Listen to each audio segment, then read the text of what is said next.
As I'm listening to you guys talk, I'm trying to put myself in maybe the viewer or listener's shoes, and many people may be quick to go, yeah, but you don't know my story. You know, you don't know how many mistakes I've made, right, in the past. I would say this: no matter where you are right now, you can make a positive change. It can happen. Let me jump in on this one. You guys know my story, and I would, if I were a betting person, this is one I would bet money on.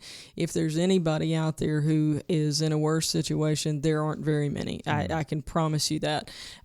We were, when my husband and I married, we had an emergency fund, and we were doing all right. I mean, getting started in our late 20s, but we were okay. Then along comes some significant health issues. It took over a decade to find out that my husband had Lyme disease, but for several years he was unable to work, and it happened pretty suddenly where we went from 2 incomes to 1, and because we didn't know what the health issue was, then health insurance companies were not going to pay for the treatment that we were trying to get. And so literally I had doctors look at me and say, look, we can try treatment X, but treatment X is only approved by your health insurance for these things over here, none of which is what your husband has. We don't know what he has, but treatment X might work. We think we'll keep him alive if we can do this, but if you're going to do it, you have to pay out of pocket. So it was literally a life or death choice facing me.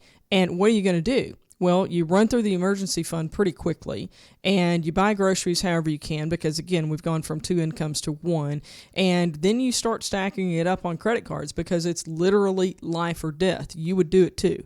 And so that's what we did. And when all was said and done, we were looking at over 6 figures in debt that was just what the health insurance companies would not pay. We didn't go out and buy a big boat. We didn't buy a mansion house. We were not stupid with our money. It was life or death. I don't care how you got where you are.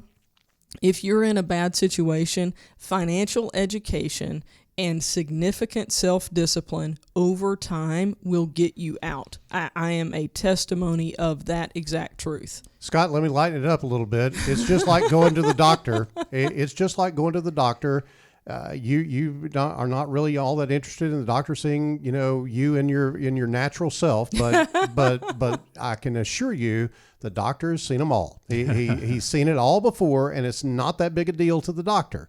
And so it's the same thing here at Gen Wealth. We've seen all kinds of successful people and not so successful people. I can tell you that we have sat in front of some of the wealthiest people in the state, and we have sat in front of some of the most broke people in this state, and all of them need help. All of them need education. All of them need guidance.